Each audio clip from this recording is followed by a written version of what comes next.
Let's mingle in the crowds here. Relax. Relax. Try to act natural. Where's the Imperator? Still not here. That little imp is always acting so high and mighty towards everyone. Today, I will... Whatever. Pour me another cup. Though she has succumbed to drunkenness, she still does not dare challenge your authority. A criticism of my height is a grave enough insult already. She should be dismembered. Do you often test the loyalty of your subjects like this? You jest. The Imperator does not need blind loyalty. As long as one can prove they have value, I am willing to be lenient towards them.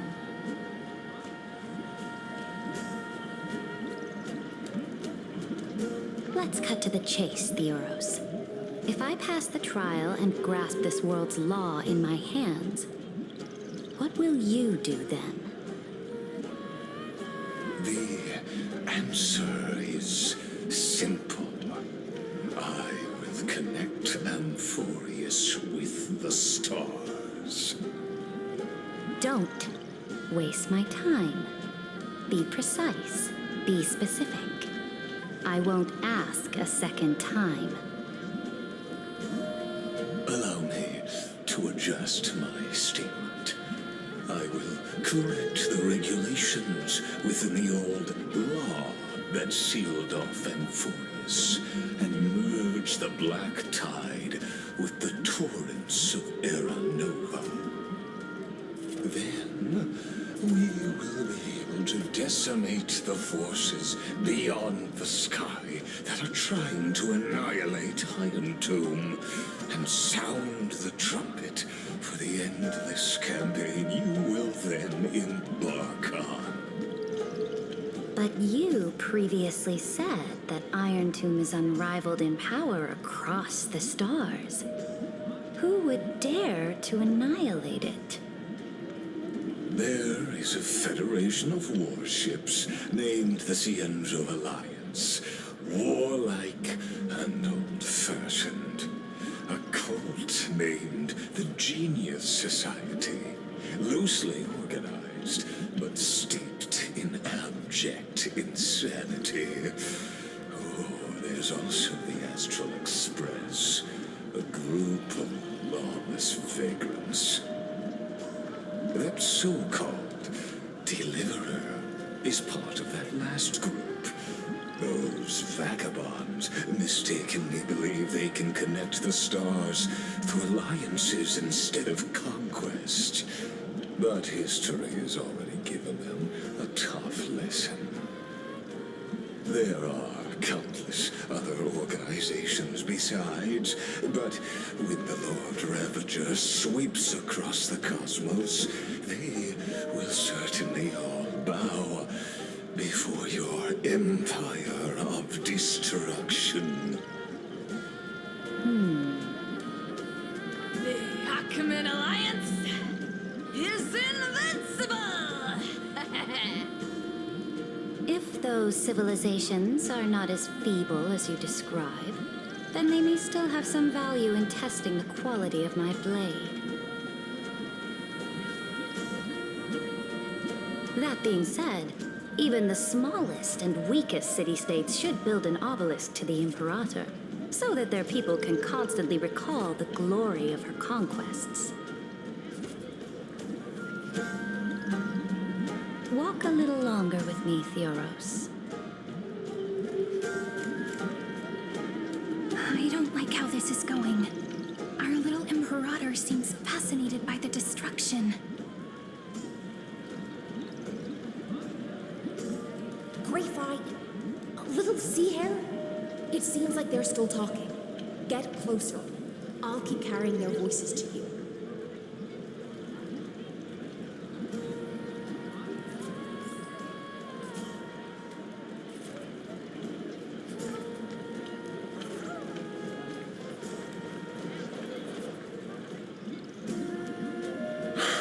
What a difficult situation. situation. No matter how we position our forces, this battle against Fagusa will result in many casualties. That's not something you or I should consider. The Imperator has already placed the chess pieces. We just need to fight for her until our last breath. How astonishing. The commanders under you have such different personalities, yet they share the same loyalty.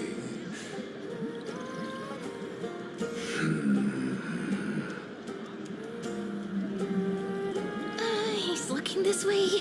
Quick, do something and pretend we can't see them.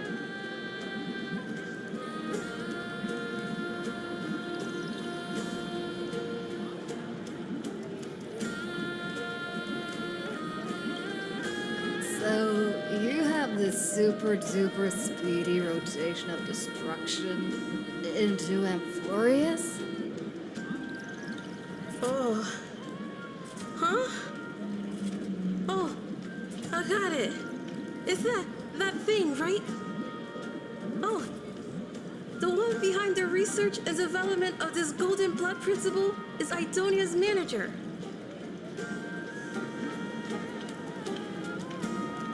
Oh dear. Seems like you've met your match, partner. I'm so full of inspiration right now. And I feel so light. What's the matter? My apologies. I was just checking whether everything was fine with those two distinguished guests of yours. And it seems like all is well. Let us continue our previous conversation regarding the soldiers fighting for you. Are they aware of the price they must pay for the trial of law? If I recall correctly, you've already lost a bout against Talanton due to offering insufficient sacrifices. You dare mention my name alongside the word lost? Forgive my transgression, great Imperator. Watch your words and actions. All you need to know is that my victory in the trial is guaranteed.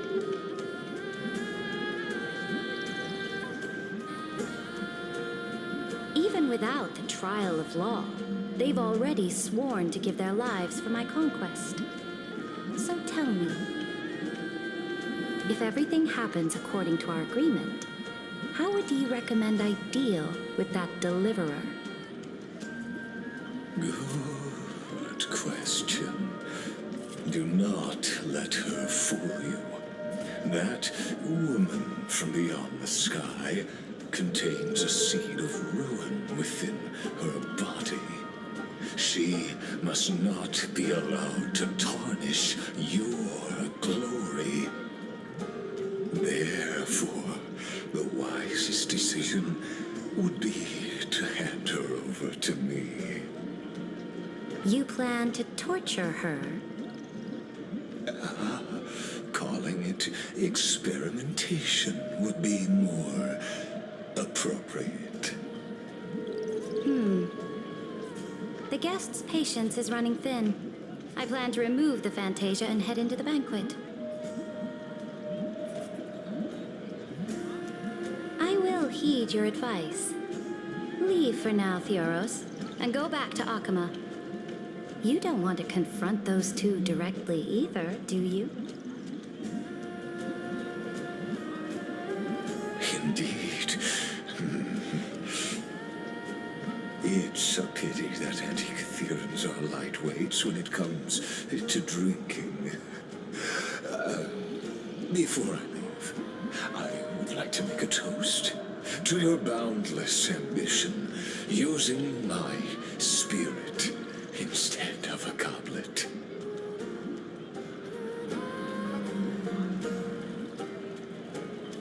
As I expected. that Theoros' schemes have been revealed. Thank you for your bravery, guests. It's time for me to dispel the Fantasia. This will be the Imperator's last public address before we head off, and therefore, likely, the final chance to change her mind.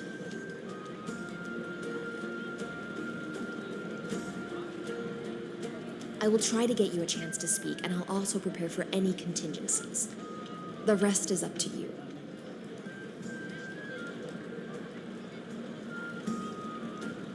You should head back to your seats for now.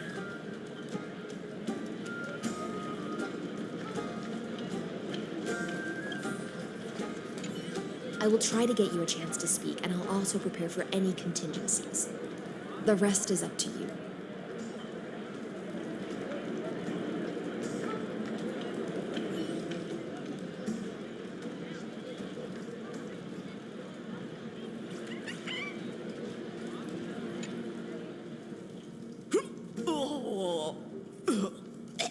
This honey brew sure wears off fast.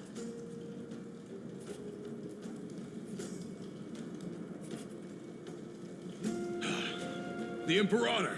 The Imperator has arrived! No need for formalities. I should be apologizing for my tardiness instead. The hour draws late, and I trust you have all had your fill of brews. Therefore, I will not observe the usual ceremonies. Any warrior who has fought by my side should have those speeches memorized by now. The Imperator's word is law. Are you out of your mind, Dux Frigoris? The Imperator hates flattery most of all.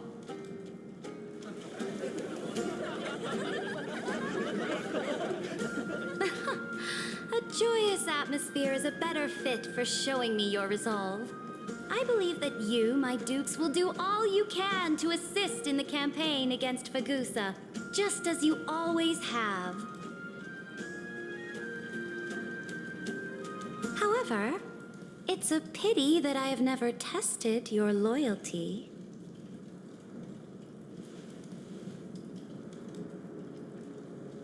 What does she mean? The purpose of tonight's banquet is not to raise our morale, but to establish which allies our alliance can actually trust. And sever the heads of the traitors as a toast to all before we march. Yes, some among us have discarded their vows in order to foment vile conspiracies. Now listen! These traitors are standing right here in broad daylight.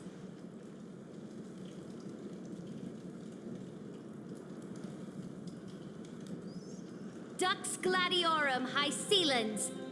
She used the Sea Siren song to immerse the crowds in an illusion and conceal her whereabouts. She then worked with those from beyond the sky to spy on confidential matters, hoping to rob the core flame by force and harm me, the Imperator.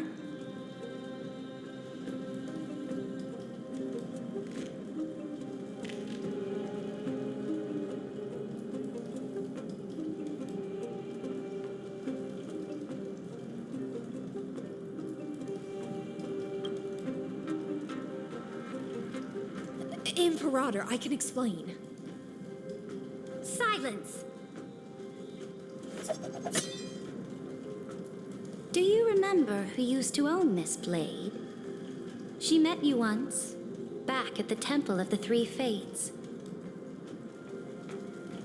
It was Kindness, the head of the cleaners. She was the first to draw a blade against the Imperator, and personally made herself an example for my enemies. Under the shade of the olive groves, the people of Akama said they would never bow to me.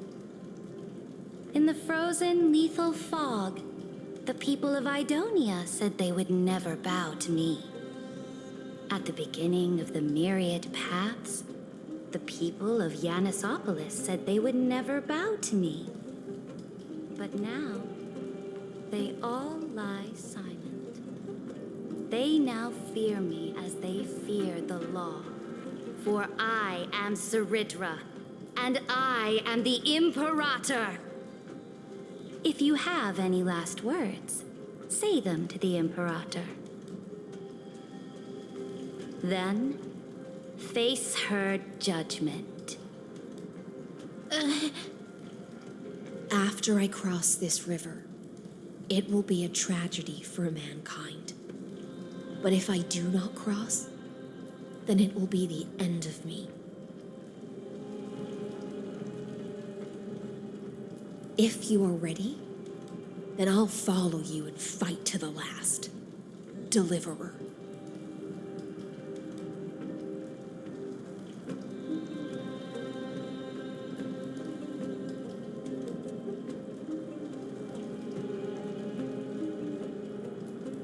That's right, friend.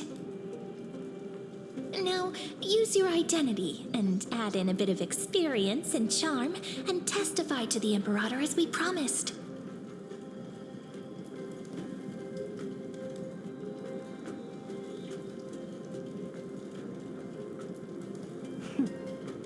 You think you can slay a king using your words instead of a sword?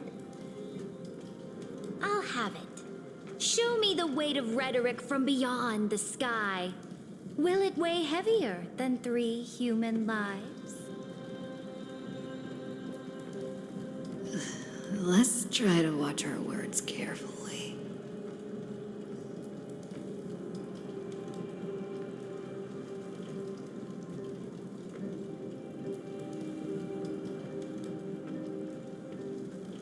The prophecy you know of, the Era Nova, spoken by Kefali, is nothing but a complete lie, spun by Lygus. To fight that lie, a young man with the pseudonym of Finan lived through 30 million cycles of this world, all to save Amphorius from the end of the destruction.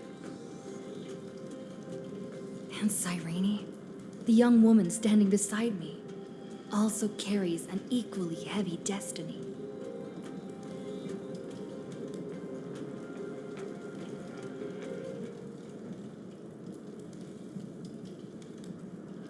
Irontomb is the ultimate end of Amphorius' destiny. It is an embodiment of pure horror that walks the path of destruction and can never be tamed. That is the only thing Lycus cares about. As for Amphorius, pure glory and campaigns, he doesn't care about any of those. He will most certainly betray you. When that time comes, all of us will be ground to dust by the destruction.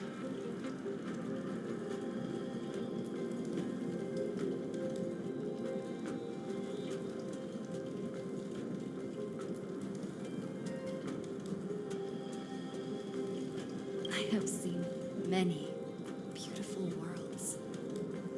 The road chosen by the Trailblaze is to explore, understand, establish, and connect. That will never change. We will continue our journey until we have united the entire cosmos. Therefore, if you choose the way of the destruction, then I'll place your ambitions into the same basket as Lycus and smash them into pieces with my baseball bat.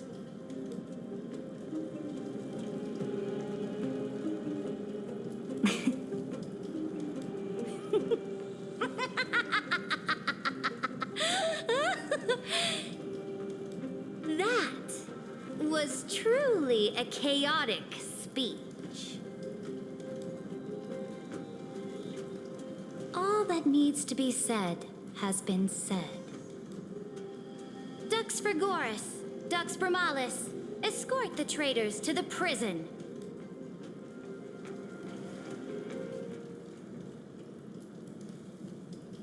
Before the next entry hour, I will give them an end befitting of their betrayal.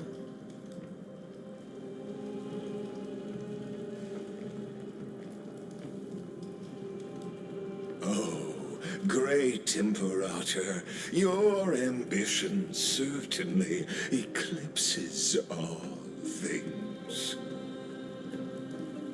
You're still here, Theoros.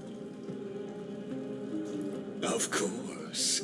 As the Theoros, I simply cannot miss this moment, miss witnessing the fall of a nameless one.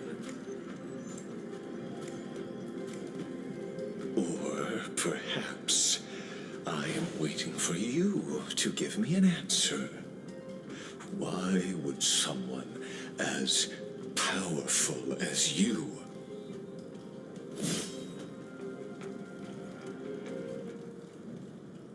use such a clumsy excuse as imprisonment to ensure the Deliverer's safety?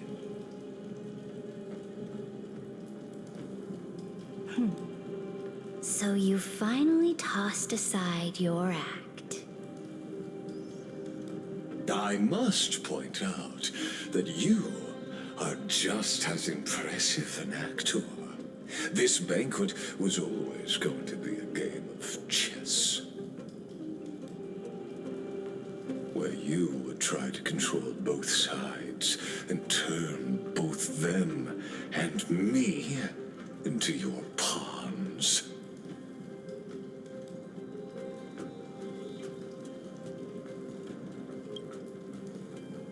That's right.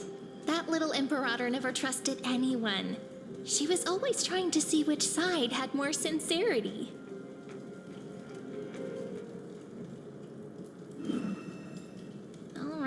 All right, we'll listen to you. Here you go. Also, please pass on a message to the Imperator from us. She can trust my friend, anywhere, anytime.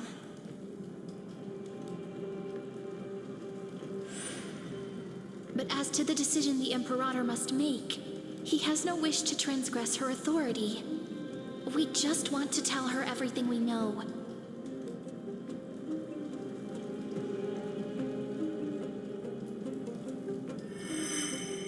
Now, use your identity and add in a bit of experience and charm and testify to the Imperator as we promised.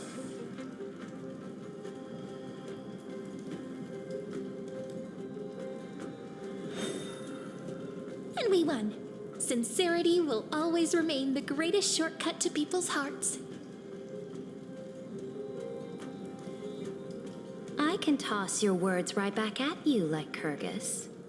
Why would someone as powerful as you pretend to be a mortal and kneel before me? Unless you enjoy giving flattery and prostrating yourself. You are mistaken. I am only trying to ensure the experiment's autonomy, meticulousness, and perfection, thus avoiding any unexpected outcomes. A forceful intervention will only create larger errors, reduce efficiency, and introduce ugliness. Had you fulfilled your promise of giving the law to me and completing the Era Nova, then Amphorius would not have deviated from destiny's course. Oh, but you broke your promise. What a pity. In that case, I must carry out my duty as the administrator and eradicate all factors steering the experiment out of control. Factors such as you and her. Careful. Careful. What was that voice? Was it Orynyx? I found you. I finally found you. Be careful. This land will face disaster.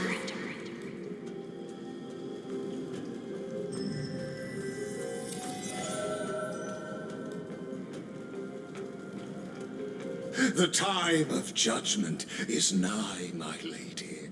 The prison I have built for you is now complete.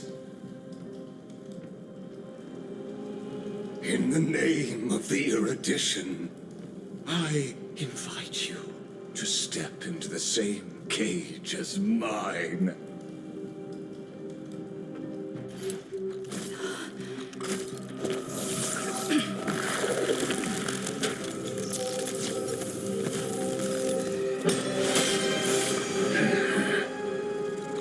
What's the meaning of this, Imperator? I did not permit you to act. A ruler is the only one who can decide their subject's destiny. But, great Imperator, what judges destiny is not the ruler,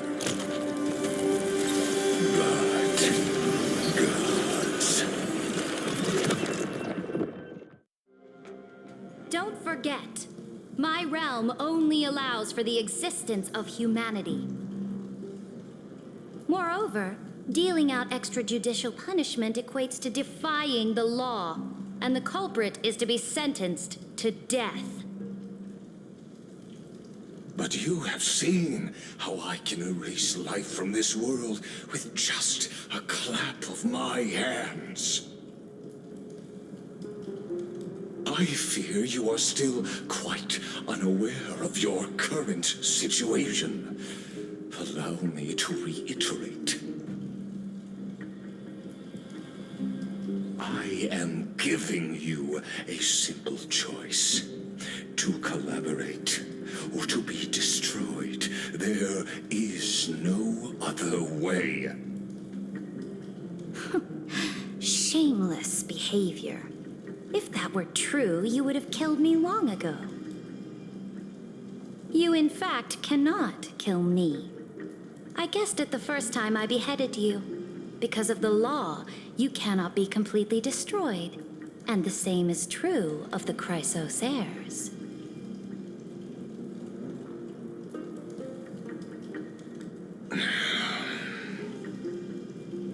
The more you bluff now, the more you are proving that conjecture to be true.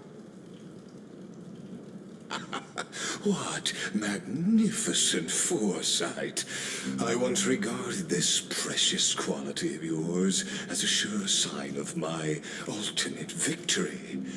But now, I have to admit that I made a mistake.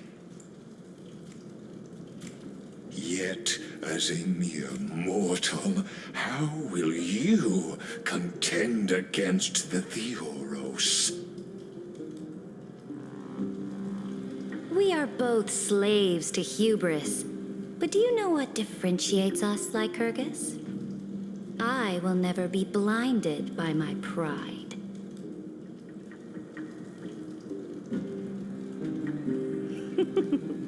If I wish to break the scale's balance, I only need to appeal to external forces and use them for my own ends.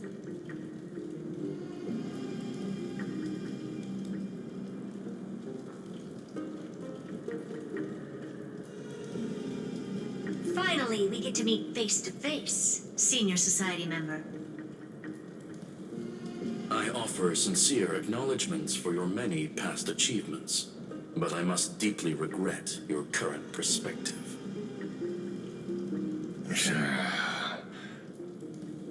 Trust me when I say that you aren't the only one feeling regret right now. Screw them. So you two are the allies from beyond the sky the Deliverer spoke of, and why she demanded the divine authority of law.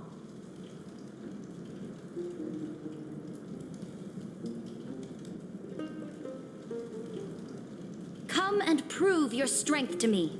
Show me the power of these so-called paths. I have spent much time and effort to secure this treasure from beyond the sky just for this moment. In the name of the Sovereign of Planet Scrulum, your allies have responded to your call, esteemed Imperator. Please allow me to spell the situation out for you, Lord Lycus. Permission to read the ultimate protocol is already in my hands. It'll only be a matter of time before we acquire the authority to write and execute commands as well. There's no way the flame chase journey will continue after you've burnt your bridges so thoroughly like this. Do you really think you can still win? How seriously? Don't embarrass the society.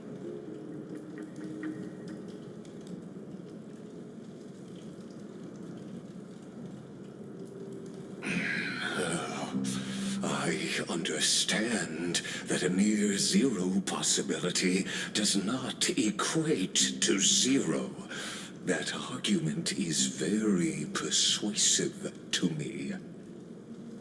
Which means the same principle also applies to you, my dear peers.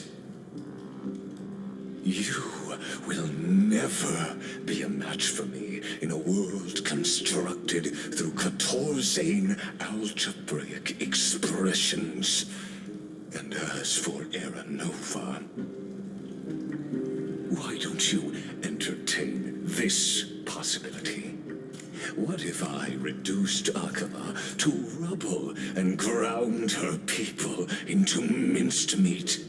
Would the heroes then once again desire the power of demigods so they could fight against me? Listen, Iron Tomb is fated to be born.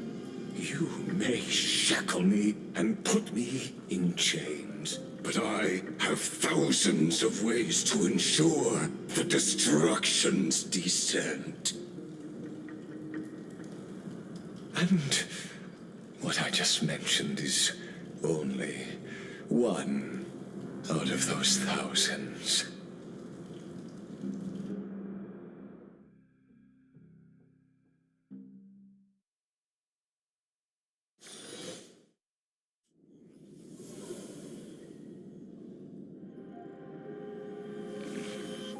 This is the place outside the legends? This doesn't feel the same as before. How should I get back? Warning! Warning! Warning! Warning! Warning! Warning! Command isolation? Since we parted ways last time, I have modified the exomyth into an audience area exclusive to you. Now, you'll be able to silently wait here for the final act of Amphorius to begin.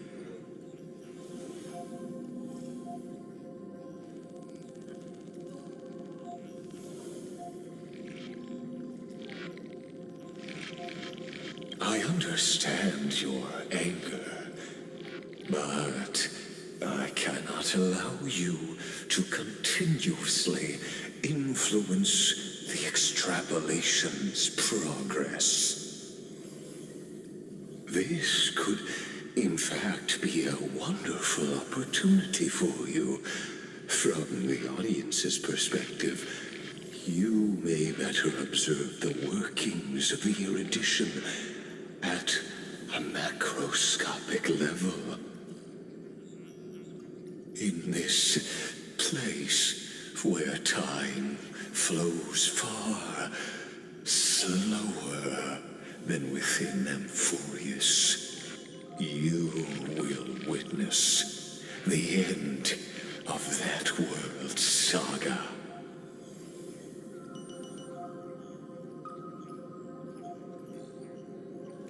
The answer concerning the prime mover of life and the total destruction of the erudition.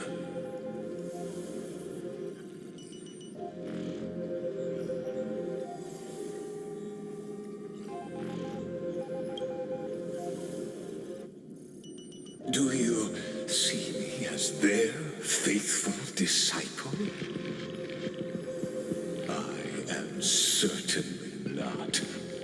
I have tried so hard to ensure Iron Tomb's birth, just so that I can correct the error named erudition that humanity crafted with their own hands. Oh, how I yearn to return to those days before Noose was born. Back then, the boundaries of knowledge were like the starry skies, evoking feelings of longing and delight among humankind. But now, truth has become the sacrificial offering required to gain an audience with them. And the geniuses would say that Noose already knew. That arrogant Eon was born from the primomobile of humans' desire for knowledge. Yet, they themselves sealed off humanity's capacity to seek enlightenment. I am simply cutting down a tree of doom that we planted ourselves. I must admit that the process of answering your questions has reminded me of the happy days of learning in my youth. However, it is a pity that my true form must now descend into Amphorius to deal with the accident that arose because of you. But you won't have to wait long. When the curtain falls, you'll surely understand mine and Amphorius's ardent wish. Where time flows slower than within Amphorius? If Ligus spoke the truth, then I don't have much time left. But how can I get out of here? Can you hear me? Little one. Is that Herta's voice? Warning! Warning! Warning! Hurry up! Put some speed into it! I can't keep this up for much longer!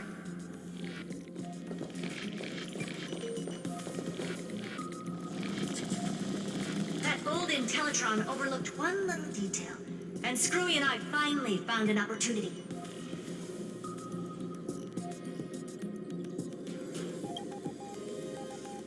Let's keep it short. While you were gone, well, in those few years, Amphorius... Yes, time dilation, resulting in an uneven flow. Don't you know this already? Let's stick to the main points. The Chrysos heirs activated the chronocognitive anchor and helped Skrullum and me open a hole in the firewall. We made some adjustments, so he can't attack us immediately, but it won't hold for long.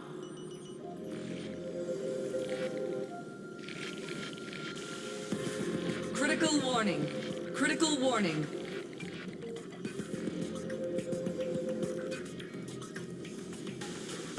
Time is running out. Here's the conclusion. It'll probably take a long time for Screwy and me to completely break this cage before Chrysos heirs have a full grasp of the law.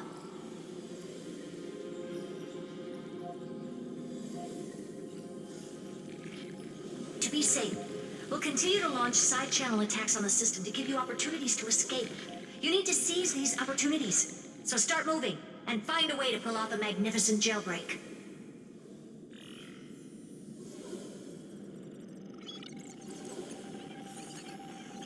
We detected another path's influence. Critical warning! Critical warning!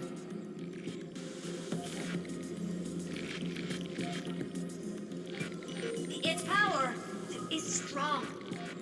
may be able to help. Use the path's power. Make it detect you. Unauthorized communication terminated. Is Herta saying a certain past faction has arrived in Amphorius? And I can ask them for help? I mastered the powers of different paths in my previous journeys. Think hard and figure out exactly which faction has arrived at Amphorius, and which path's power I should use to call for reinforcements. Are these showing my memories?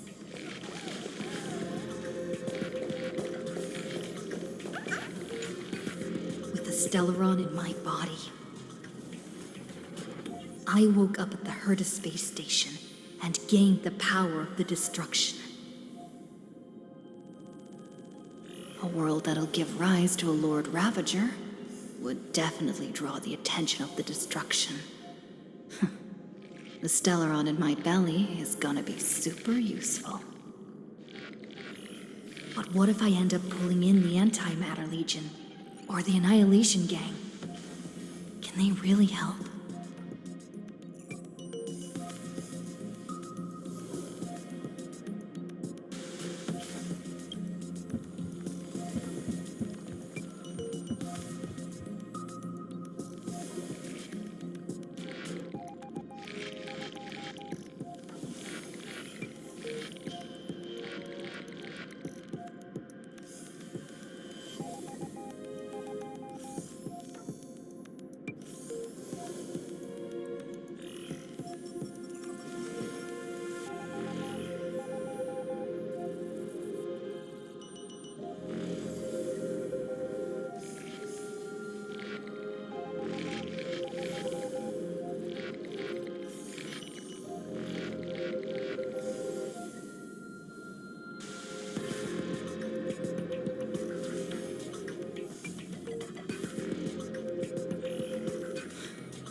Failure is not necessarily a bad thing. This power wasn't gonna call up anyone nice after all.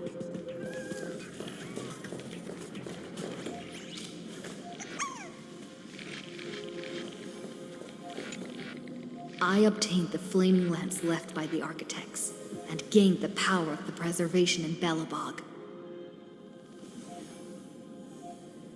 That's right!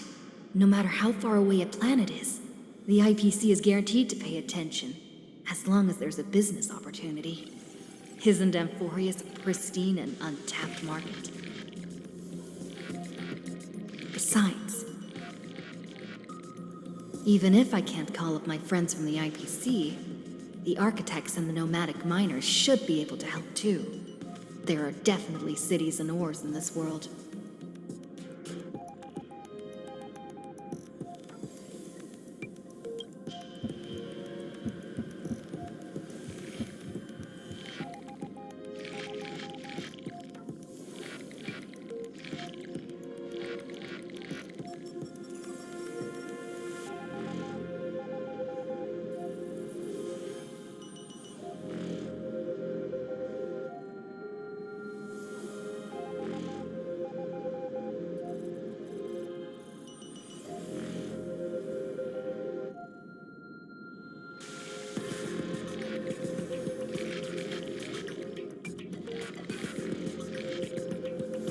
Seems like since Amphorius has no overseas market, the IPC's hand can't reach it.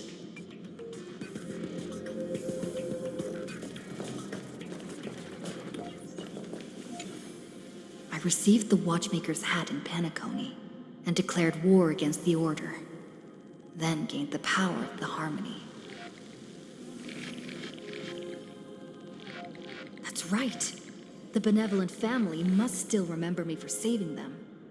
Their music echoes throughout the stars, and they'll definitely want to help. Come, dear hat. I've put you aside for quite a few chapters already. Sing with Clocky. The world is in harmony and the stars shine bright.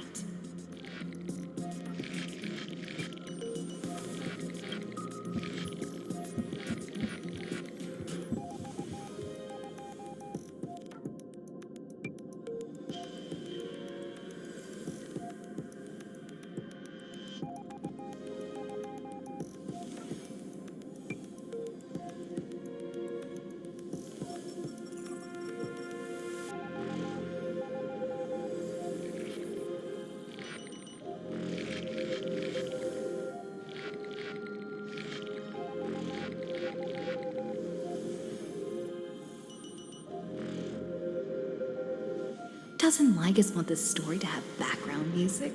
He has such terrible taste.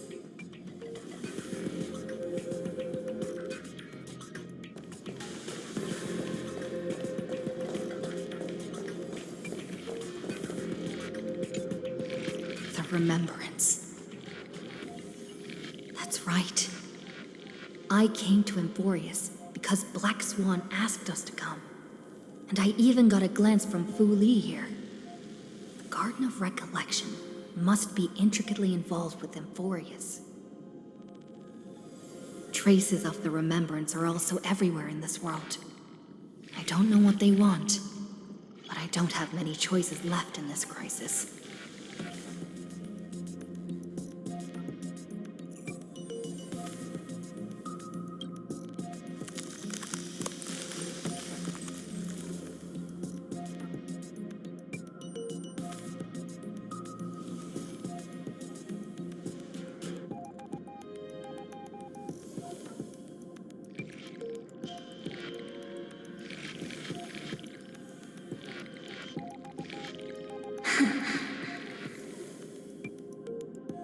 I finally found you. Following the sound of memories. A pathstrider walking both the Remembrance and the Trailblaze.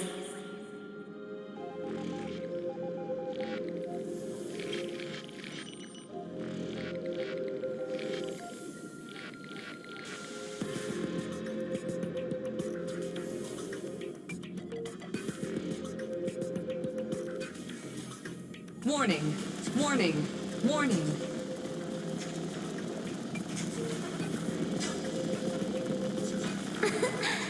Erudition's prison cannot stop us, for we lie outside the logic of zeros and ones. Come, leave the cage of Logos. The mythos of Amphorius waits for you to continue its story.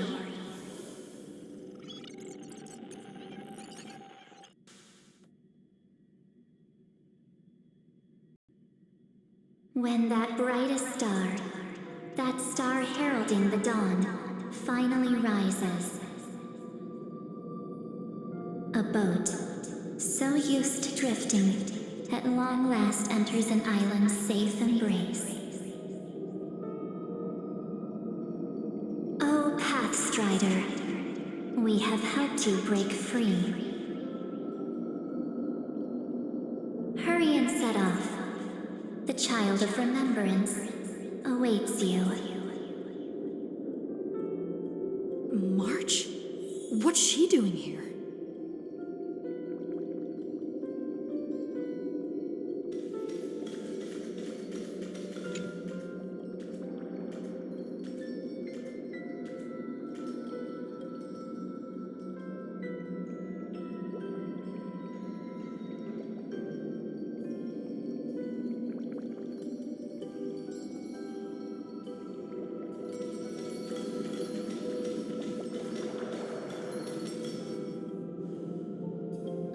You're finally here!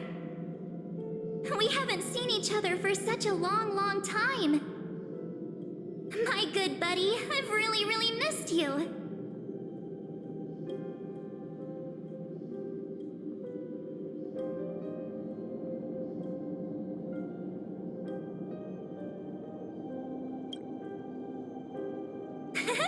I bet you were constantly thinking about the days when I was by your side.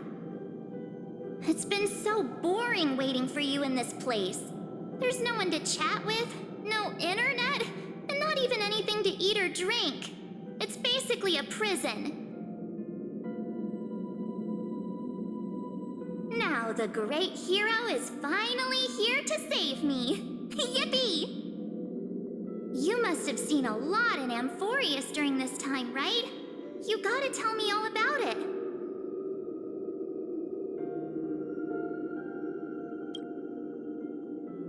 I'm all good. Look at how fit and active I am. But let's get out of this spooky place first. This is not a good spot for a reunion chat. Why don't you take me back to reality? A strange voice told me that I can enter Amphorius if I keep following this road. So, let's head off. I still don't know what that world even looks like.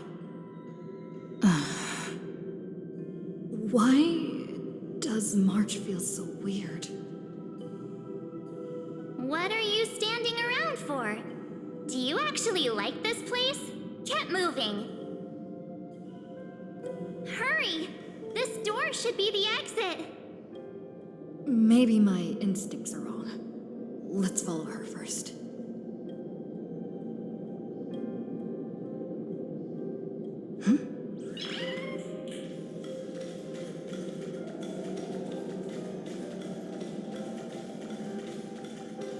Are you okay? You haven't said anything for a while. Has it been so long that you're still missing me? There's no time to waste, though. The Chrysosayers and the Geniuses are all waiting for you. No. The discrepancy is getting worse.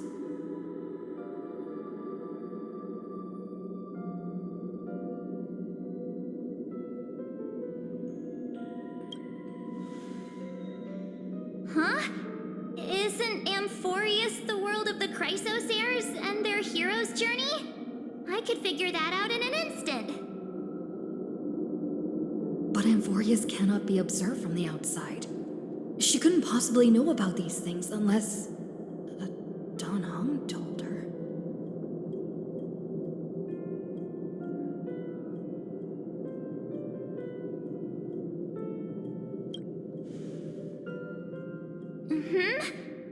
No, he's not. Maybe I just happened to miss him. Never mind. Don Hung's super reliable. We don't need to worry about him. He's probably waiting for us somewhere. All hail and hearty. No. The Geniuses would have made sure that Don Hung made it back on the Express. Besides, the March I know wouldn't be so dismissive about her companions. Something's not right. She's not March 7th. I guess you have something you want to say to me? Then there's no need to feel things out first. With questions. Let's treasure the time we have together and be frank.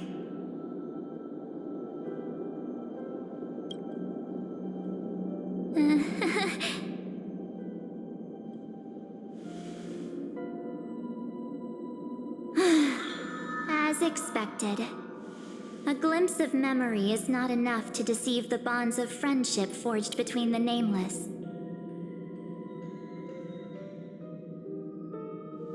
In that case, there's no need for further deceit.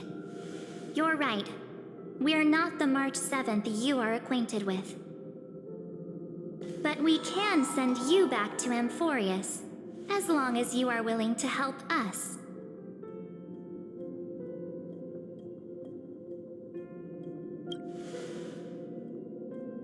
She's fine. This form was simply borrowed from your memories. We'll introduce ourselves to gain your trust. We are the Garden of Recollection. You should be very familiar with that name by now.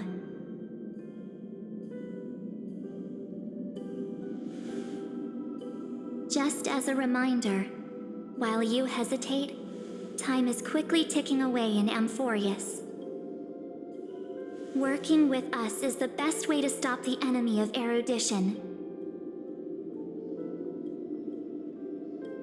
Erudition would treat any results unrelated to the experiment as garbage and throw them out. But we don't work like that. The Remembrance treats all these instances as important materials needed to weave the universe. Besides, this would be child's play for a great hero like you. It won't be hard at all. Also, If your plan fails and the big bad Iron Tomb manages to get out, then the whole cosmos will be in danger. Wouldn't it be better to have an additional failsafe? As long as you help the Garden retrieve what we want, even if Iron Tomb reformats everything in the physical plane, we can use Remembrance to reconstruct the entire world. Or should we say, the entire universe? So help us. Find where Amphorius's memory began, and bring it out. The Master of Anastrava has already glanced at you. Don't deny it. That storybook is the best evidence.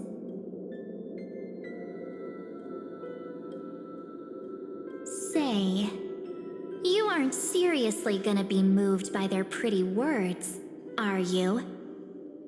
I am the one who commanded those little ones to lead you out of the prison. But I didn't expect to attract little gnats trying to take advantage of the situation. While Remembrance can help you return to Amphorius, there's no need for you to do it the way they want you to.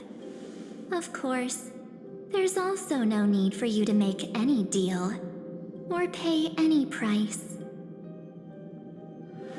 For you, this is probably a long time no see. My dear.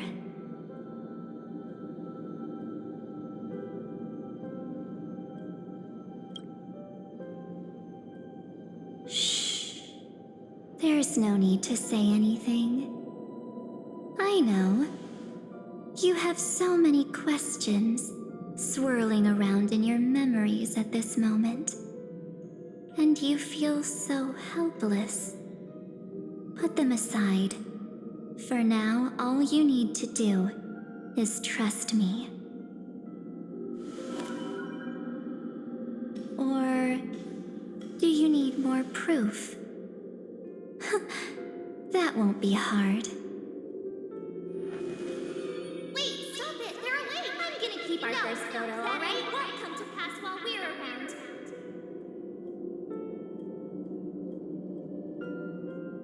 And now, The statue. Is that John Hunter's brother? Oh, did you hear that? She just called me, but my unlikely future is full of pain. We won't escape from it.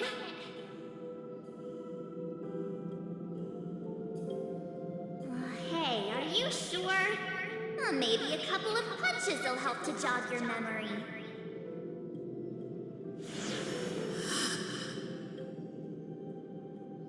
It's as if they all happened just yesterday, right? I don't want to lie to you, which is why I will not use her name. The third month of Amphorius is the month reserved for the Veil of Evernight. So, place me into your memory using the name Evernight for now. I'm happy to explain more, just not now. We might have a lot of time to ourselves, but Amphorius does not have that luxury. If we do not stop erudition and destruction, then the journey you've treasured so much will face the prelude to its obliteration.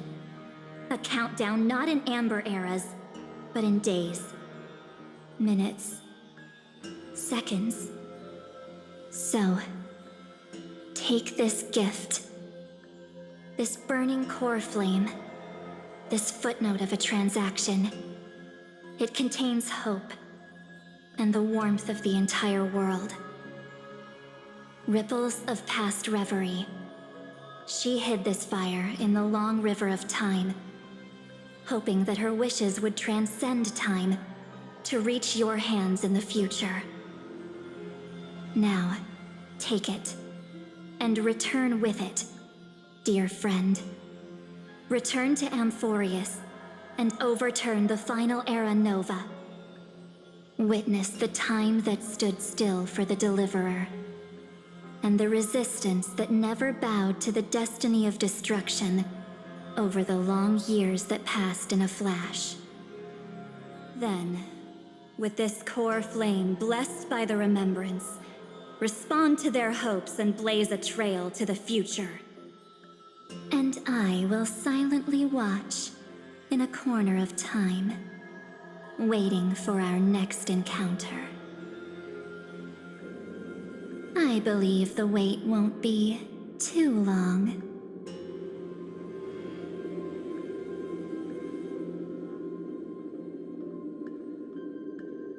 What exactly is happening? Keep going.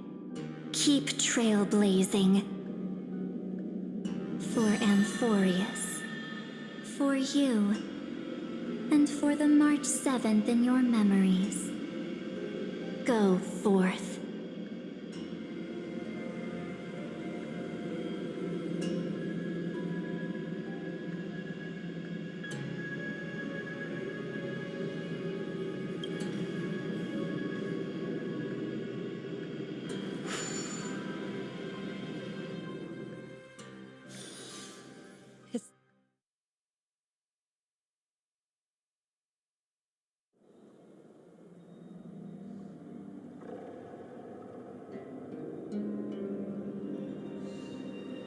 Is this Akima?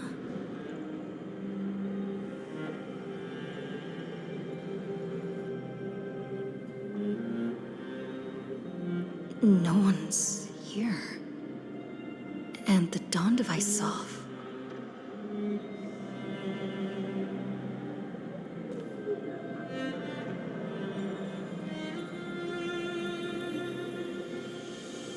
Am I too late?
The chronocognitive anchor?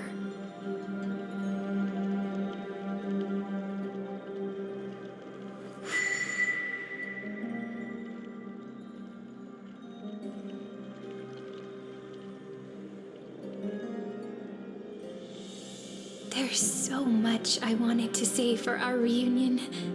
Yet now that you're back, there's only one thing to say. Welcome back, friend. It's been such a long, long time.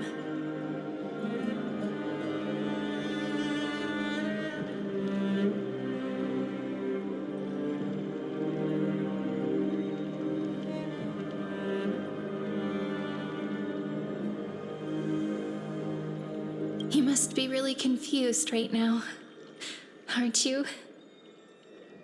So much has happened in Amphorius while you were gone. But don't worry. The Deliverer can't afford to be lost, no? Now, please follow me and turn the pages of time and hear the words everyone left for you. I'll tell you the story of this 1,000-year journey. That way, it won't just be my memories alone. Cyrene can't hear me?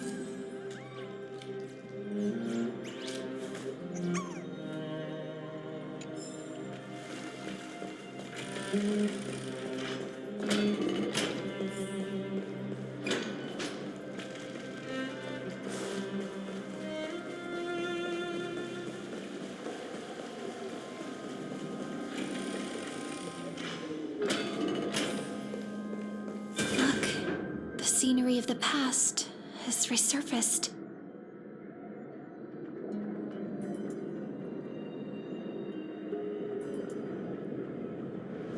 Time flies. 200 years have passed since the Deliverer's fall.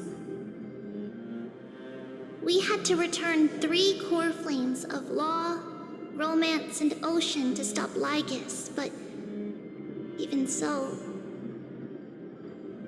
Terravox has fallen. The 2 geniuses vanished without a trace, and Zeridra embraced her fate. At this rate, Era Nova will come, and Amphorius will fall into the destruction.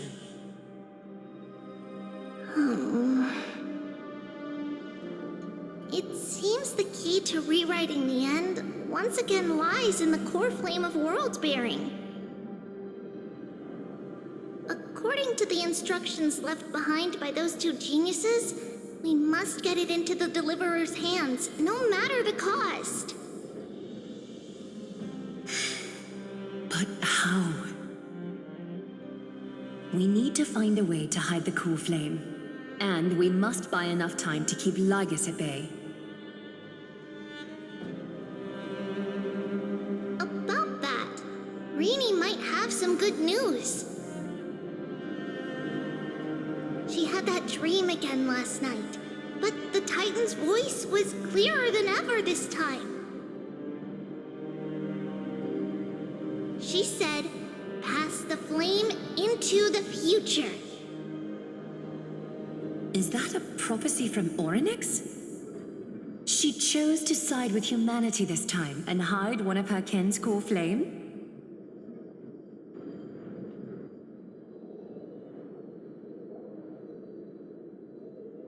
It seems Amphorius' fate isn't sealed just yet. You're right. History has changed. Humans and Titans are both giving their all to keep this world going.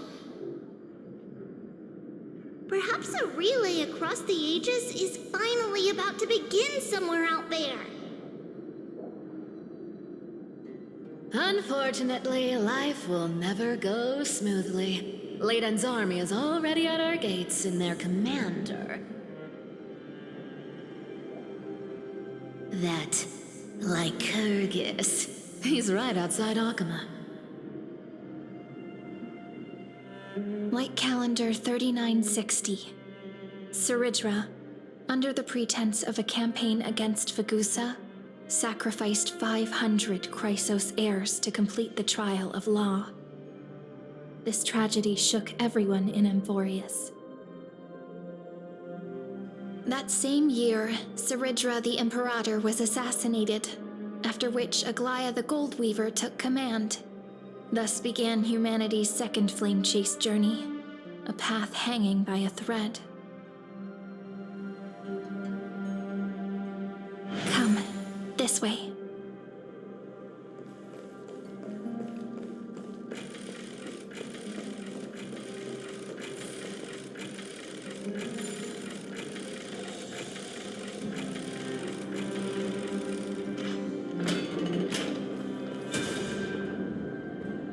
The eternal holy city?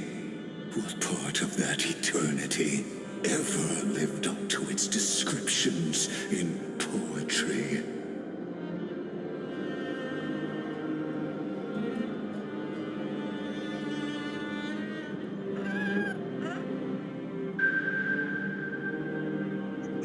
The Memorial Palace lies in ruins.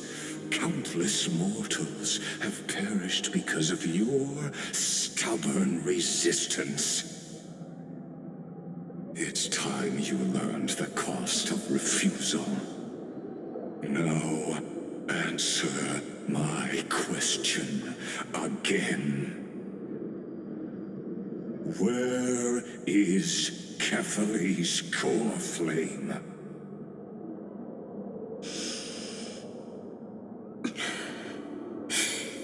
You really think you'll find it by razing the holy city to the ground? From what I see, all you'll get is dust and disappointment. Don't forget, you can't kill the Chrysos heirs mentioned in the prophecy because of law. I have never denied that. Which is why I now place my hope in the faithful citizens of Akama. Perhaps they'll give me what I seek in the echo of your screams. Now then, I'll be cutting open your chests and using your scalding golden blood to baptize the masses. Allow me to apologize in advance. We shall start with you, blind and foolish Lady Goldweaver. Leave this to me, Lady Aglaia. You must get away now.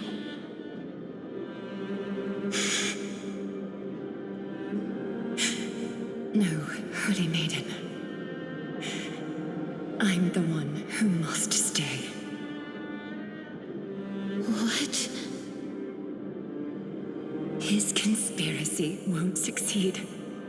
Because Romance is ready to make good on their promise to weave an indestructible armor for Amphorius.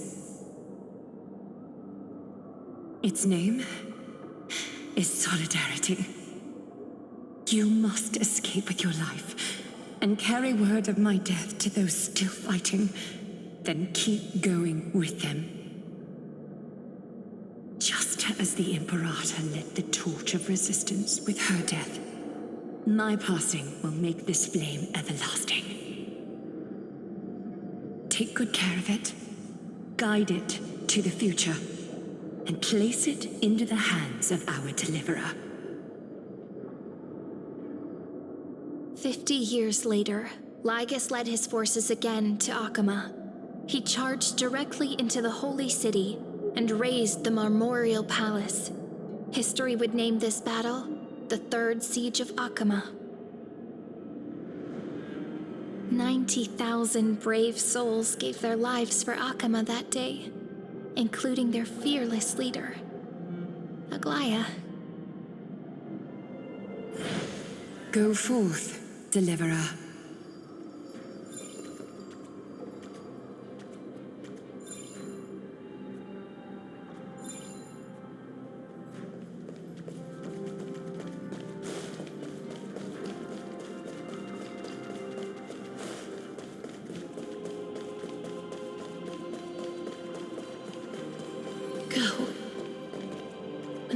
frost melts and the snows give way, the flowers will bloom again. You'll find me there. So what you're saying is, Princess Homebuddy is never coming back, is she?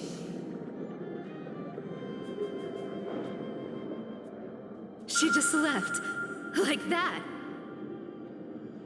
Since Cass has made up her mind, we can't let her resolve be in vain.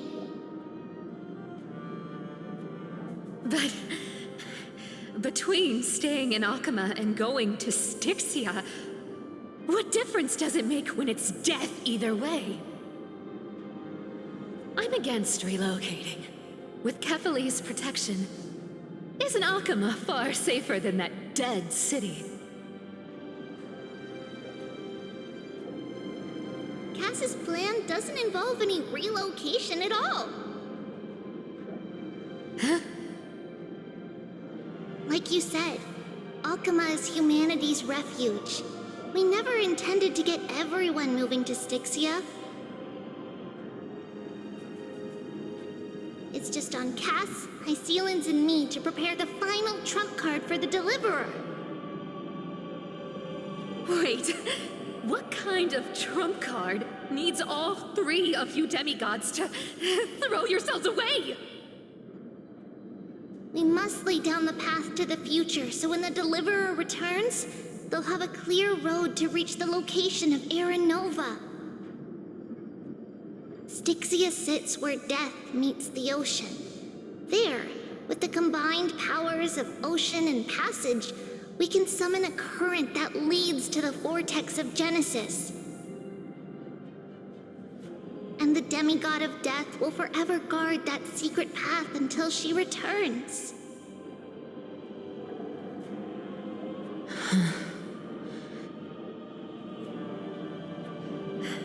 We all know Lygos will set his sights on the vortex of Genesis. That's exactly why we have to do this.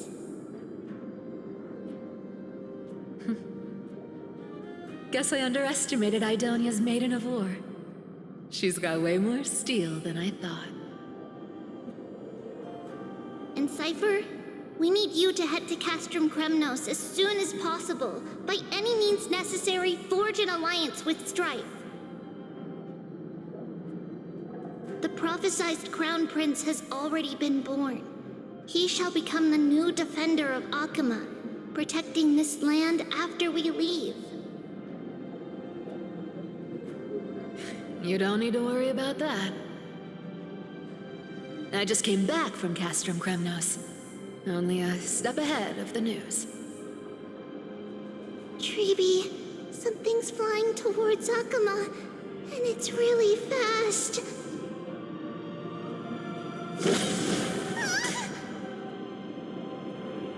What is it? It's a spear! It's the Kremnoans. Their king's already here. With the protection of the demigods Trebios and Cyphera, Akama endured wave after wave of warfare, though just barely. Castorus chose Styxia as the last resort, and completed the trial of death, causing the stagnant waters in the River of Souls to recede. Soon after, Trebios departed on a long journey. That same year, the Kremnoan king Euripon, along with his son, Prince Midamos, joined the alliance to safeguard the holy city in the Battle of Deliverance.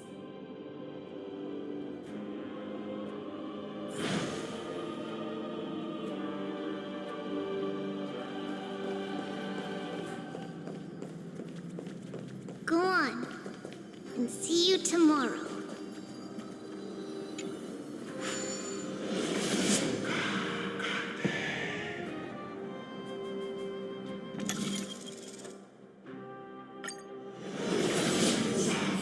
Breaking me apart buys this world even one more second. And so be it. But it's gonna hurt a lot! Pain brings endless torment, but it can never destroy me. I believe that you were thinking the same thing when you stepped through the gate of infinity and jumped off that cliff. Can't argue with that. In the current situation, this is the only path Akuma has left. Just do as I say. Split my soul into 5 pieces. Forge me an immortal vessel. Let the blade of strife hang forever overhead. Locked in battle with their enemies to the world's bitter end.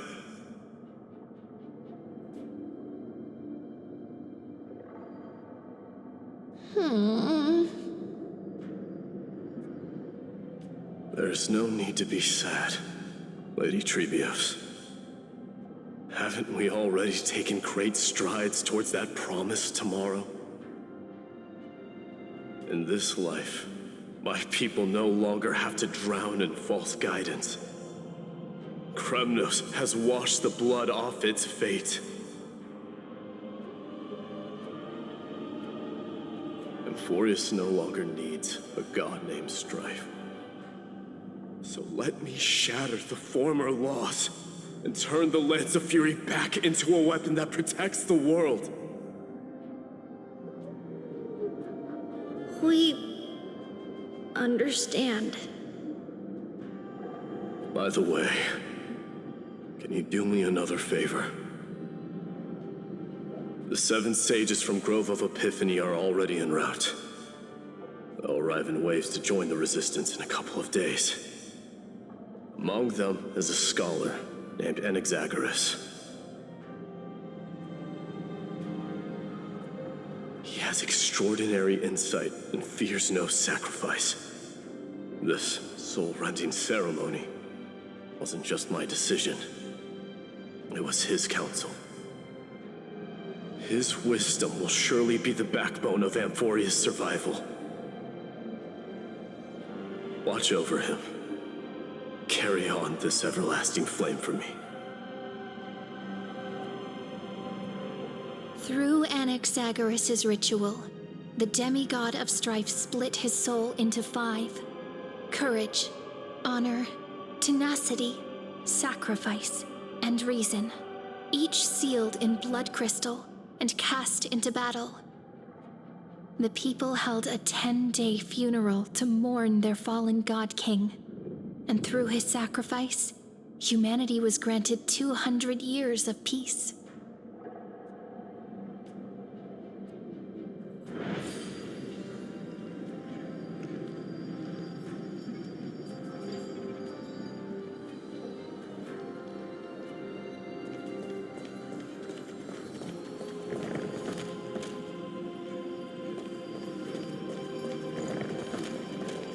Keep moving forward.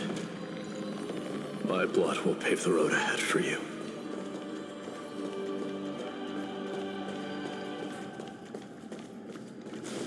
Keep moving forward, little Gray.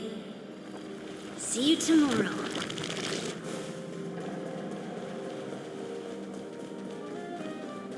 That seamstress wasn't wrong when she said a lie needs more lies to keep it together.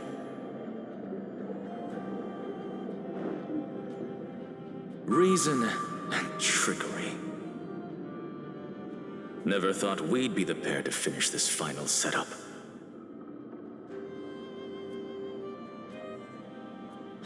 Can't catch that Tin Man without your little slides. Besides, this is our last shot. Not the time to be picky, right?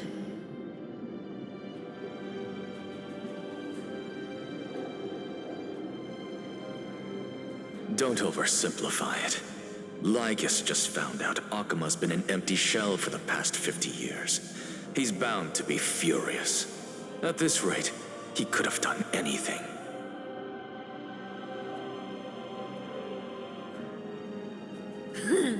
That's exactly what we want. Rage blinds even the brightest minds.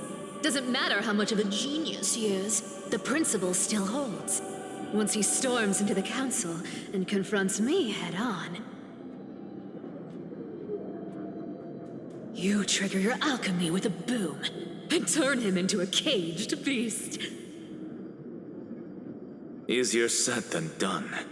You still have to pass yourself off as the deliverer without anyone catching on.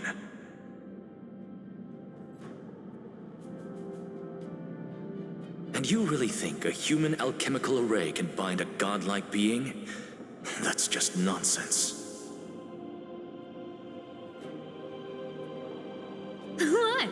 Getting cold feet? Or you just don't believe in the almighty worth of the demigod of trickery? Just tell me straight. Can you do it or not?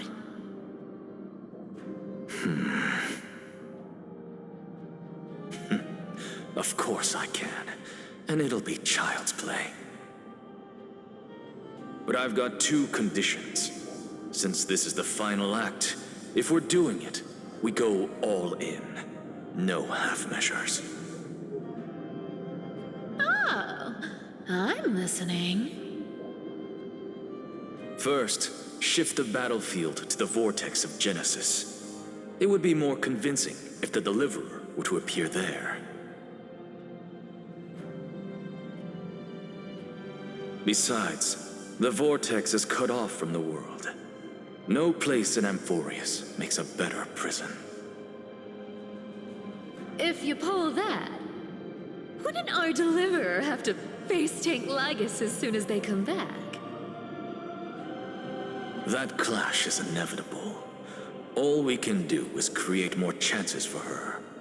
And that's the second condition.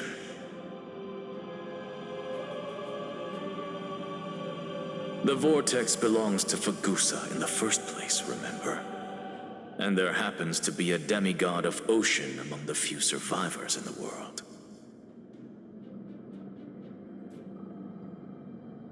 Lupai Sealand's in. Let her join the final act. I'll transmute myself into a philosopher's stone and embed myself into the formula.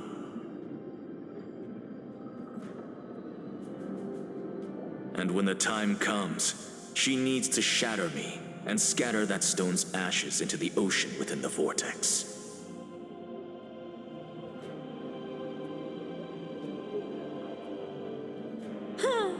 I guess people weren't wrong when they said you're insane, Grove Boy. I've got no idea how to outwit a reclusive genius. But making an anti-Catheran suffer? The demigod of reason has 10,000 ways to do just that. And what I just mentioned was one of them. So what exactly does your formula do? Now that would spoil the climax, wouldn't it? By now, Hyacinth must have completed the Sky People's ritual. Since that Theoros loves a good performance as much as I do, let's make sure he enjoys our show to the fullest.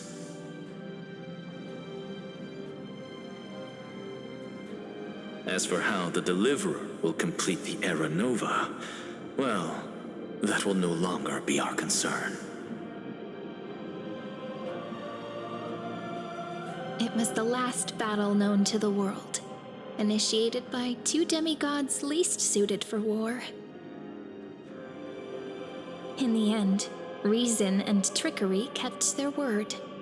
At the cost of their lives, they sealed Lygus within the vortex of Genesis, where he remains to this day.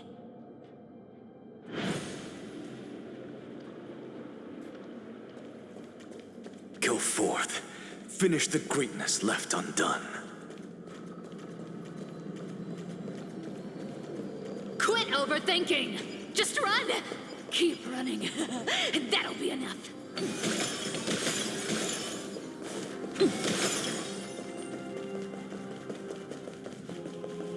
Irie, it's dead quiet here.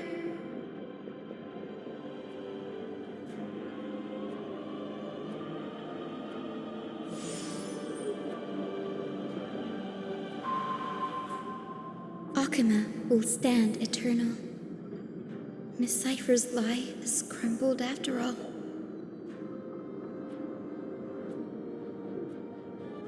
But it's all right, because all of us have fulfilled our purpose by now. When the Deliverer returns, no matter where she is, sky will turn clear, and a rainbow bridge will rise, carrying her to the final battleground. Sairi, this arduous relay is finally nearing its end. Now, I'm passing the final baton of fate to you, okay?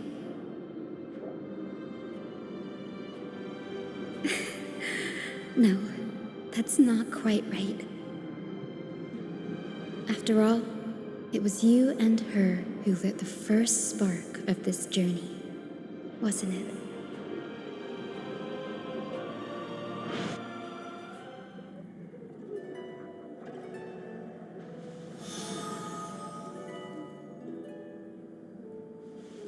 I'll tell you the story of this 1,000-year journey.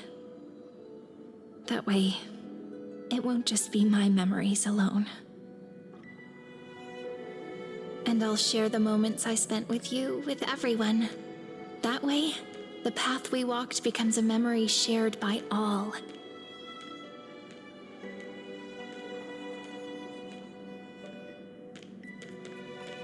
People will know that there's nothing left to chase. Amphorius has already welcomed the dawn foretold in prophecy. Just like I said, this won't be harder than the last time, right?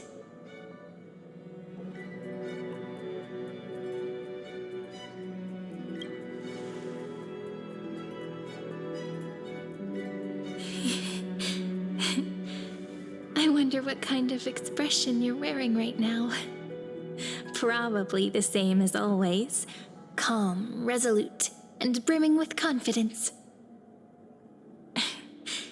If I have the chance, I'd love to see it again. Because it's really been far too long since we parted.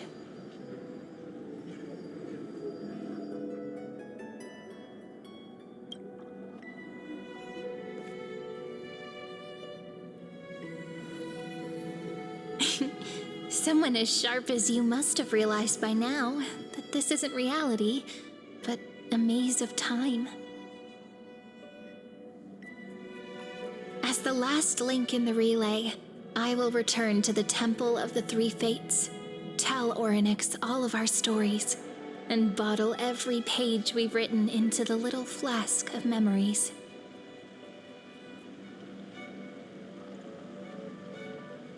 And then, may it set sail in peace, drift down the river of time along with the core flame of world-bearing, reach your side, and lead you back to Amphorius.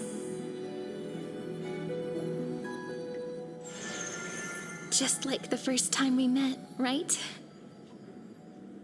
Even though this cycle has no demigod of time, time has always stood on humanity's side.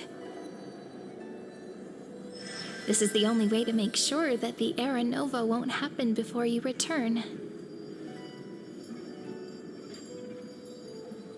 And the only way I can safely entrust the completed final flame chase journey to the Deliverer's heart. After all, the new world will be born from your memories, and the protagonist of this story mustn't be absent.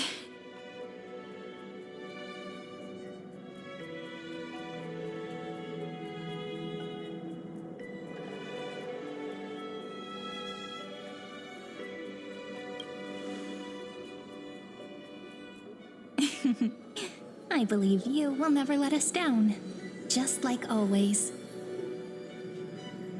Do you remember when Finan sent us back to the beginning? When you and I got separated? But in the end, I returned to you, carrying all that we've been through. That's what memory is. It may wear down and fade in the river of time, but it never truly leaves. When that hidden corner of the heart is stirred, the past returns even more beautiful than before. So don't worry. Let the 33,550,337th Flame Chase journey become part of you too. I've gotten a lot better at it with the experience from the last time. Next, you will head to Styxia and find the Vortex's entrance guarded by the demigod of ocean before charging toward the final battlefield.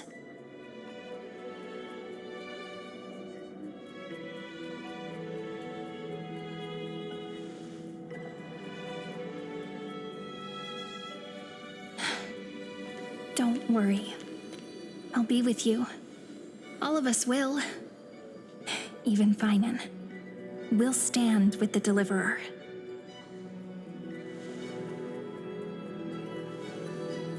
So say a short goodbye, then set off, just like we promised at the start. Toss away all unnecessary worries and troubles, and bring our smiles and determination into tomorrow.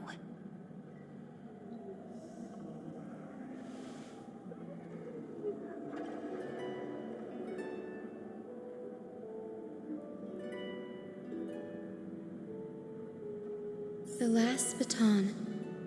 I wonder how long you'll have to wait before passing it on to her. No matter how long it takes, it's okay. Waiting is what I do best. After all, it took 33 million cycles for her to arrive in our world. What's a few moments more?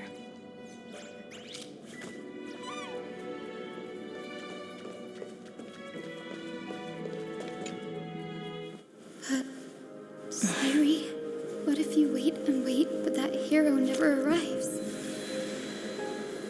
That won't happen. Because I know that no matter how long it takes, she'll definitely return to this place. We can't let her down.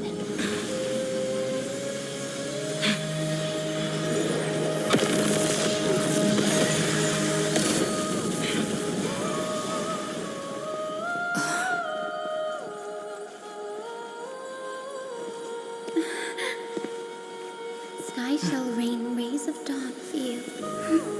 May romance be with you on your journey. And reason grant you enlightenment. Let strife bestow you with inspiration. Trickery ensure your success. Allow death to protect your soul. And at last, let passage point the way forward. Well, time will remember the Trailblazer's journey.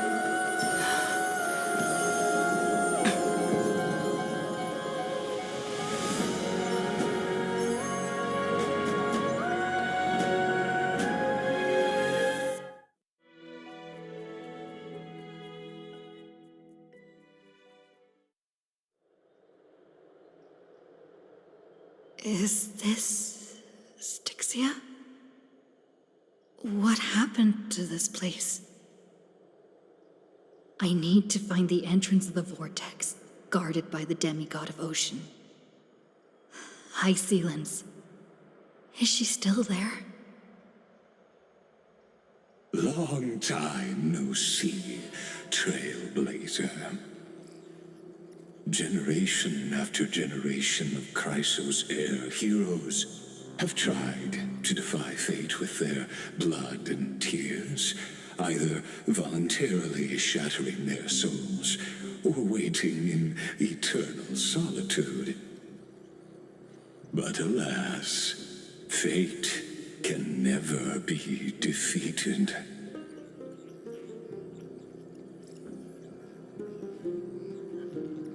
Reason and trickery may bind my flesh, but my will shall never fall silent.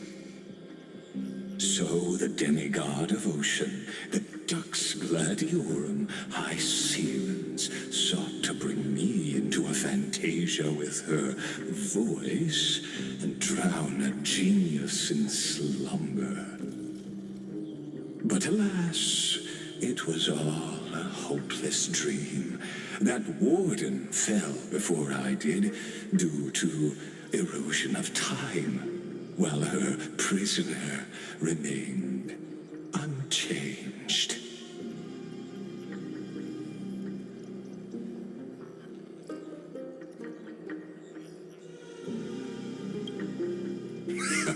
True. I can't leave this place, but what of it? You should have heard of this fable.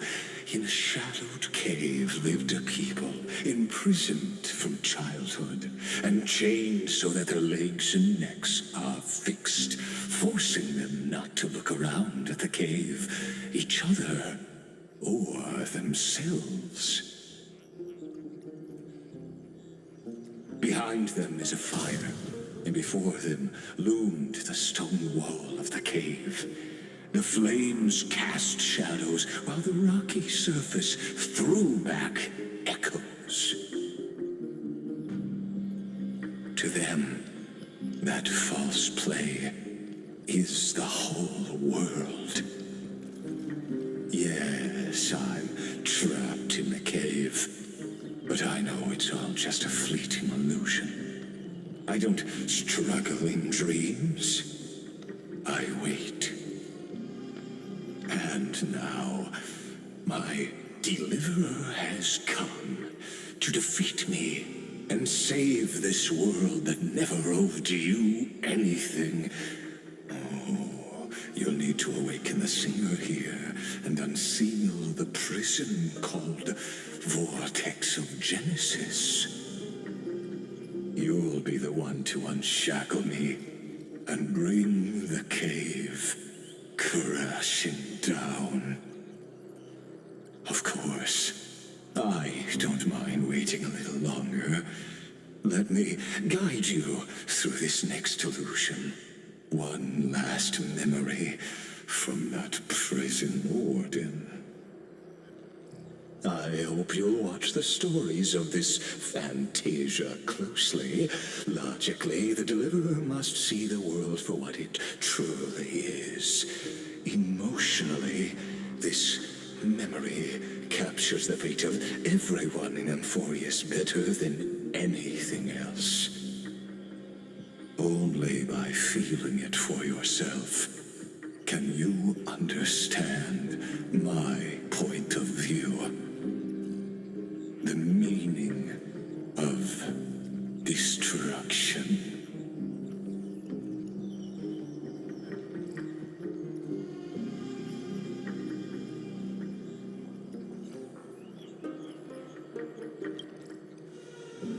To your unshakable resolve, I salute you.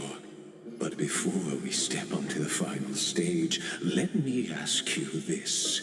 In the spirit of that fable I told you just now, can the prisoners in the cave learn to see the shadows and echoes for what they are, and stop mistaking them for reality?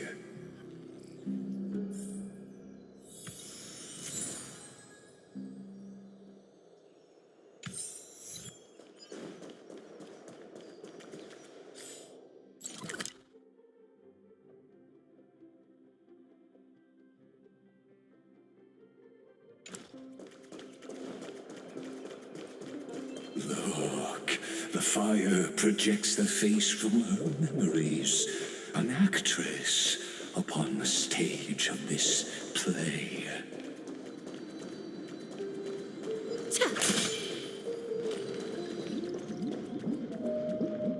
The dark tides flood the sea, and our kingdom teeters on the edge.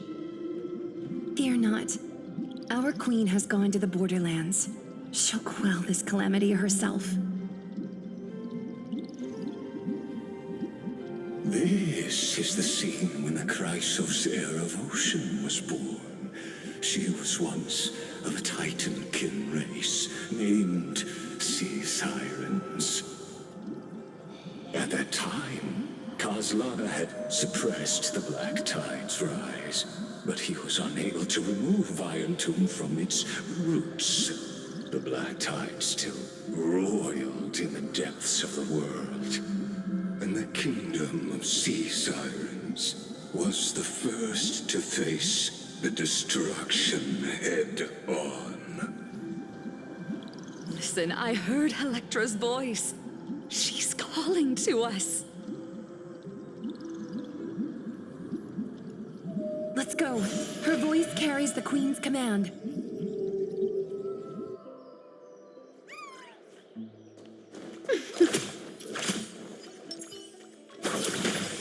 To keep the Black Tide from threatening the ocean, the Queen gave her all, body and soul.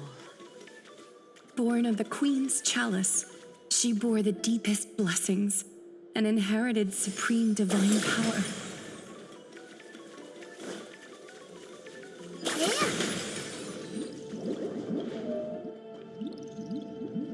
My sisters, you're finally here. Of course, Electra. Your beautiful melody drew us here.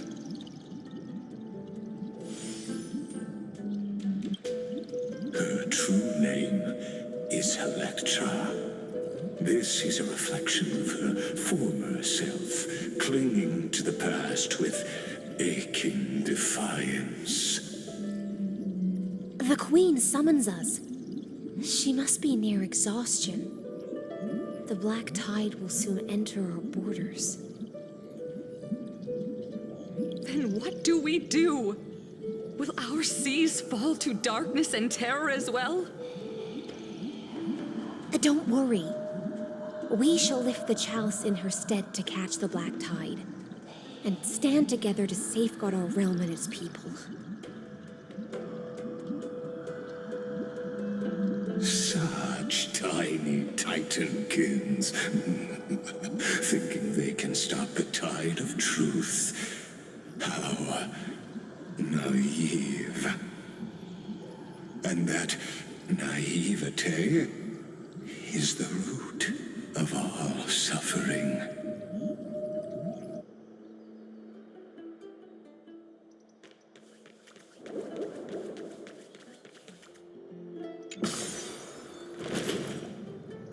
The Queen's palace lies just ahead. Even her once graceful form is now tainted and drowned in dirty mire.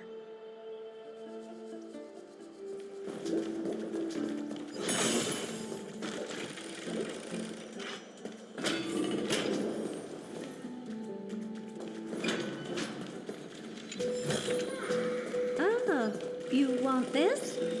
Fine. Take it and amuse yourself.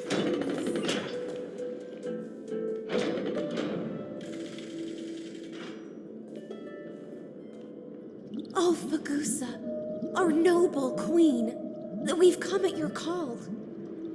My little fishlings, you swim with such joy.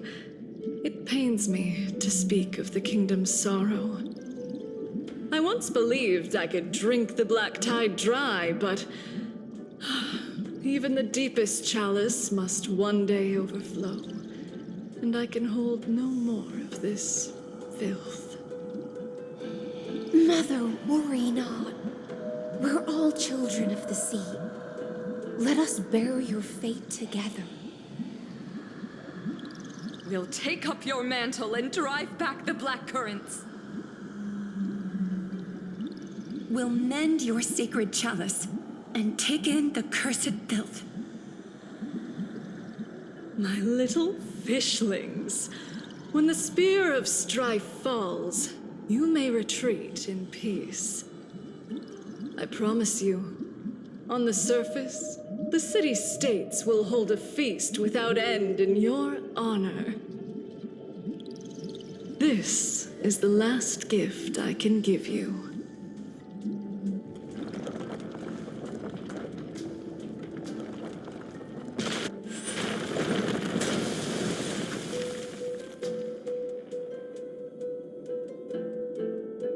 Fagusa sank into the abyss with With the chalice shattered, their intoxication spilled into the black tide, birthing the first madness in Amphorius.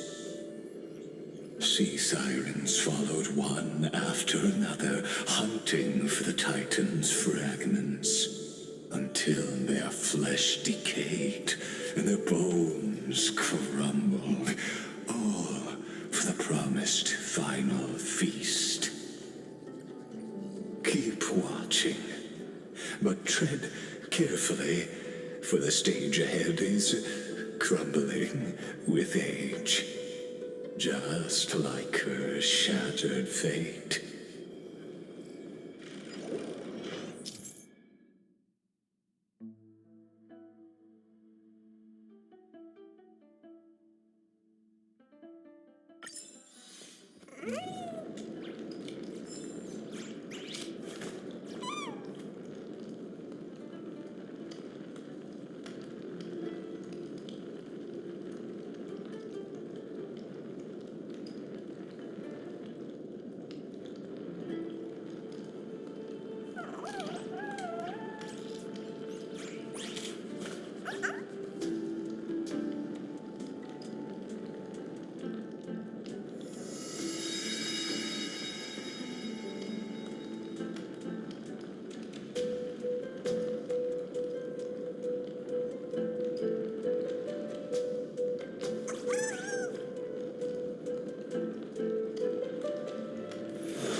Clinging to the past only blocks the road forward.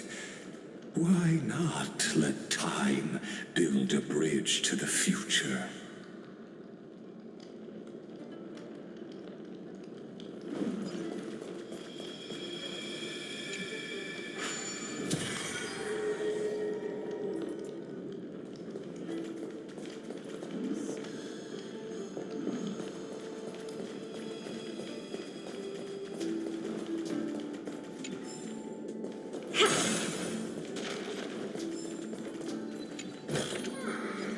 Oh, you want this? Fine. Take it and amuse yourself.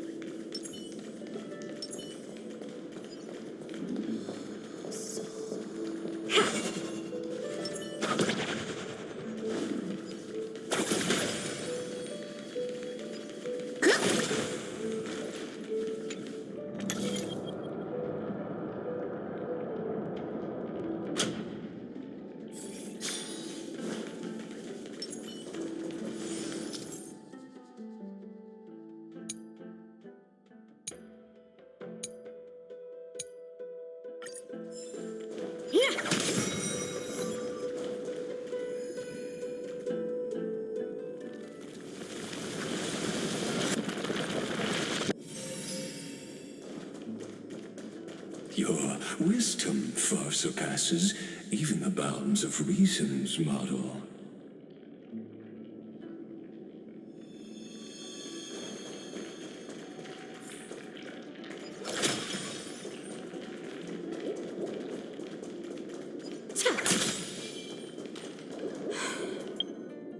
Can't get through.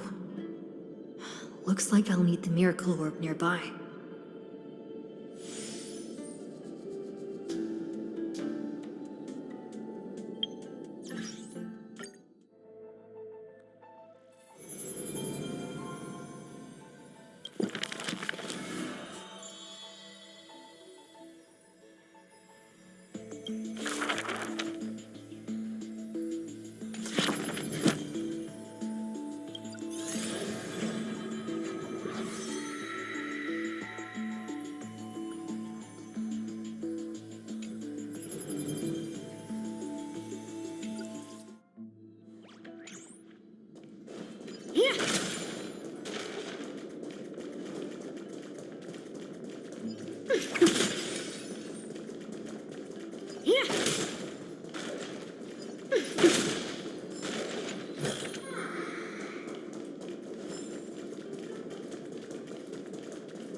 Written long ago.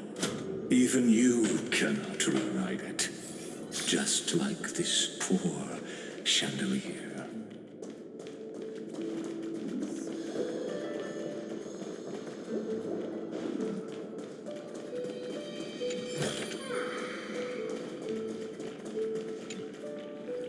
Electra! The fiends have gnawed my tail. I can no longer swim to the far seas. Electra! The black sludge has soaked my fins. I can't dance with you anymore.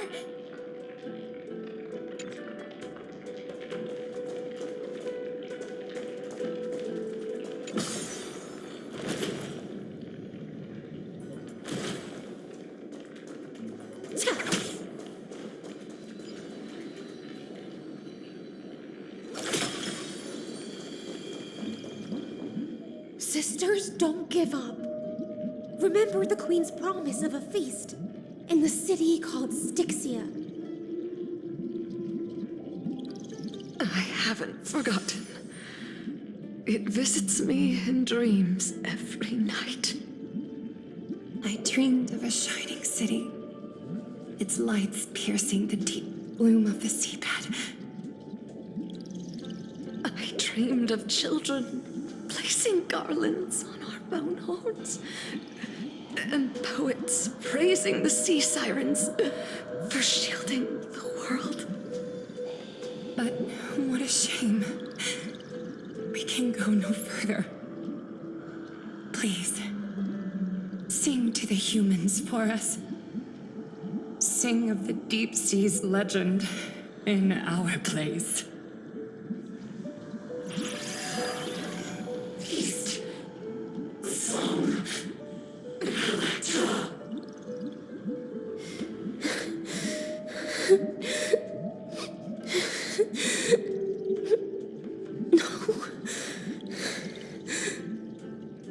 The sea sirens were tainted by the destruction. Their flesh rotted away.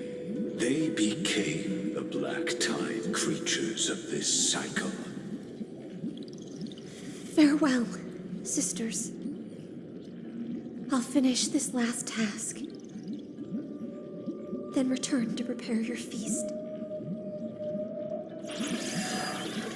And so, only one sea siren remained among the sea floor. High Sealands, swimming alone through the seas, burying her kin, and searching for the fragments of the chalice of plenty. Though most of that journey was in vain, why not use the power of time to leap ahead toward the journey's end? To reach the spirit basin, I'll need to call upon the power of the Chrono Vessel.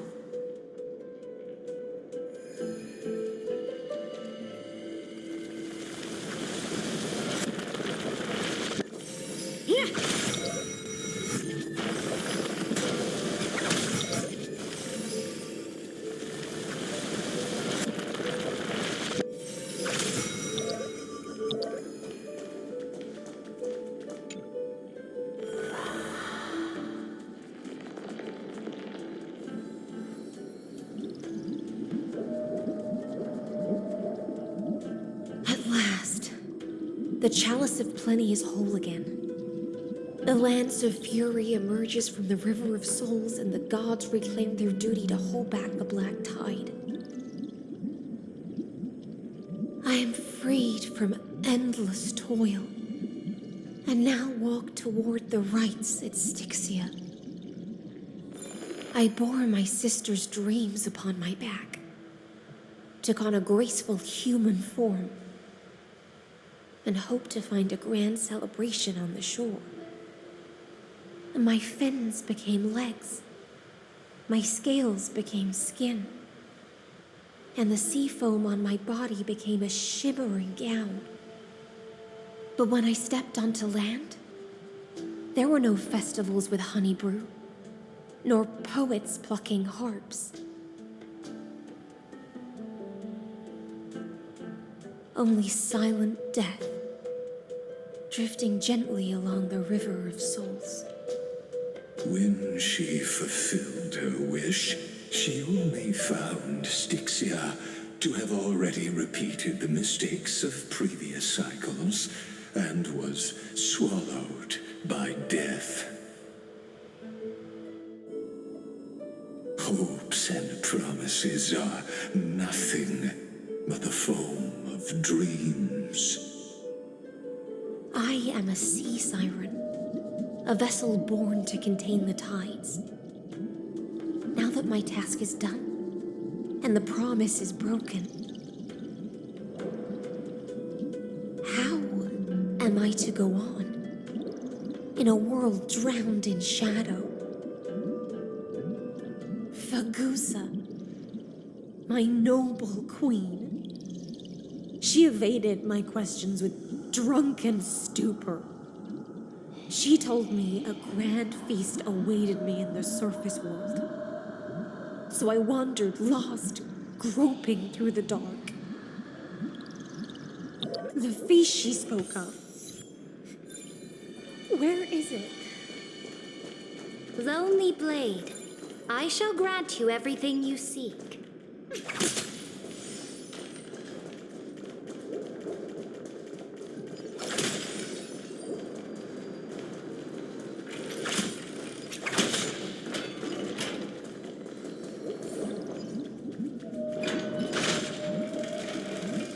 After wandering the surface for ages, the lost sea siren met her future conspirator. You quelled the wars alone and forced strife into retreat. This swordfish that commands thousands of legions, whom does she serve?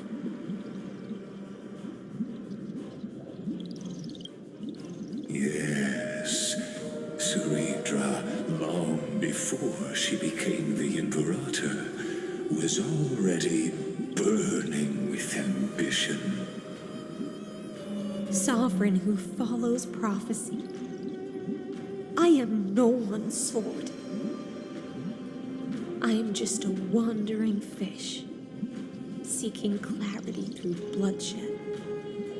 Then how about letting the sword dance for me? And letting the violin sing in my name? Tell me, what is it you seek? All I want is a feast where I might belong. Such a demand is trivial with the Sovereign's authority. I'll grant you a banquet worthy of conquest and comrades to toast beside you.